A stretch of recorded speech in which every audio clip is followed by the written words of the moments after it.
আইনজীবী বলছেন অসুস্থ, যে ধরনের ধারা বর্ণনা করছে অসুস্থ, তাহলে তো আজকে তার এখানে আসার কথা না, দাঁড়িয়ে থাকার কথা না। আর এটা স্বাভাবিকভাবে ওনারা যখন কোর্টে আসেন তখন ওনাদের কিডনি নাই, ফুসফুস নাই, ওনারা অসুস্থ, ওনাদের এই রোগ সেই রোগ, কিন্তু যখন ওনারা রাজপথে থাকেন, মিডিয়ার সামনে আসেন, মানুষকে হত্যা করার নির্দেশ দেন, তখন তাদের আমরা কোনো রোগ দেখি না। এটা স্বাভাবিকভাবে ওনারা আদালতে অনুকম্পা নেওয়ার জন্য এই ধরনের মিথ্যা বানোয়াট অনেক ধরনের বক্তব্য আদালতে উপস্থাপন করেন। হাসিনার অন্যতম সহযোগী সাবেক অবৈধ মন্ত্রী জুনায়েদ আহমেদ পলক, তাকে আজকে একটি শাহবাগ থানার একটি হত্যা মামলায় বিজ্ঞ আদালতে উপস্থাপন করে তদন্ত কর্মকর্তা 7 দিনের রিমান্ড প্রার্থনা করেন। তিনি এই মামলার এজাহার নামী আসামি। এই মামলার এজাহারে তার বিষয়টা স্পষ্টভাবে উল্লেখ করা থাকার কারণে এবং ঘটনার সঙ্গে তার জড়িত থাকার কারণে তদন্তকারী কর্মকর্তা আজকে তাকে আরও অধিকতর জিজ্ঞাসাবাদ করার জন্য 7 দিনের রিমান্ড প্রার্থনা করেন। মাননীয় আদালত তার পক্ষে আইনজীবী ছিল, আইনজীবীরা রিমান্ড বাতিল জামিনে প্রার্থনা করেন। বিজ্ঞ আদালত উভয় পক্ষের শুনানির পর তার বিরুদ্ধে 3 দিনের রিমান্ড মঞ্জুর করেন এবং তাকে তদন্তকারী কর্মকর্তা হেফাজতে প্রদান করেন। আরেকটি আপনারা জানেন, ফ্যাসিস্টের আরেকজন সহযোগী, অন্যতম সহযোগী, সেটা হলো কামরুল ইসলাম, সাবেক অবৈধ মন্ত্রী কামরুল ইসলাম। তাকে কামরাঙ্গি সহ 2টি মামলায় 4/9/24 এবং 5/9/24 এই 2টি মামলায় আজকে গ্রেপ্তার দেখানোর জন্য আয়ু সাহেব দরখাস্ত দেন এবং বিজ্ঞ আদালত তাকে 2টি মামলায় গ্রেপ্তার দেখান। এবং আরেকটি মামলায় যে চকবাজার 5/9/24 এটা একটি হত্যা মামলা, এই মামলায় সাবেক আইজিপি চৌধুরী আবদুল্লাহ আল মামুন, তাকেও এই মামলা শেহজাদ নামে আসামি, তাকে গ্রেপ্তার দেখানোর জন্য প্রার্থনা করা হয়, তাকে গ্রেপ্তার দেখানো হয়। এছাড়াও আপনি আজকে পল্টন থানায় একটি হত্যা মামলায় ফ্যাসিস্টের সাবেক সহযোগী এবং সচিব শাহ কামাল, তাকে একটি হত্যা মামলায় আজকে 7 দিন রিমান্ড প্রার্থনা করা হয়। সেখানে তার বিরুদ্ধে 2 দিন রিমান্ড মঞ্জুর করা হয়।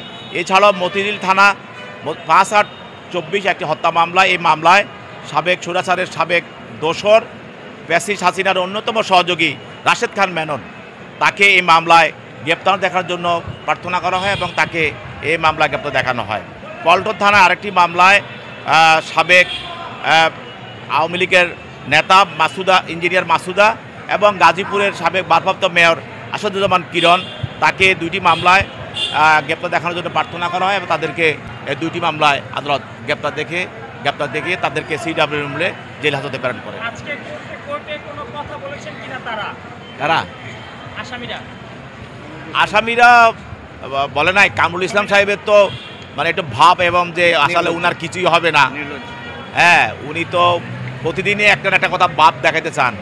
তো উনি বলছেন যে কথা বলার লাভ নাই, তা আমি বলছি 19 বছর বলছেন, আর বলার দরকার নেই, 17 বছর তো অনেক বলছেন, এখন একটু চুপ থাকেন, এখন অন্যদেরকে বলতে দেন। আর এমনি রিমান্ড শুনানির আবেদনের সময় আপনারা কি যুক্তি দিয়েছিলেন?